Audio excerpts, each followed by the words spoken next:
Hi, this is Steve from Roofer 911. I'm on a roof in Leesburg, Virginia that has a roof leak and needs roof repair. The leak that they have is right in this area here. Now, the first thing I noticed is that when I lifted up the shingles, there's nails exposed here in the flashing. That nail should not be there. The nail should be holding the flashing underneath this piece here. So in other words, this flashing here would be overlapping the nail. And it's like that all the way along the chimney, and it's like this over here, and they did the same thing over here as well.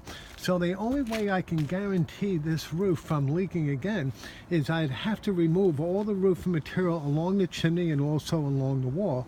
The counter flashing would have to be replaced with new, and also the step flashing underneath the counter flashing, that would be replaced as well.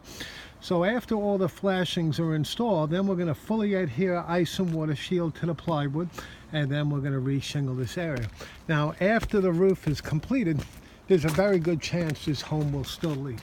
And here you can see there's cracks in the crown, and all the contractor did is just seal it with caulk, and that's just putting a problem on top of a problem. So I would recommend that they also hire a chimney company to rebuild the crown. Otherwise, this leak will continue. Again, this is Steve from Roofer 911. We specialize in roof repair and roof replacement in Leesburg and all areas of Northern Virginia. I can be reached at 703-475-2446, and our estimates are free. Thank you.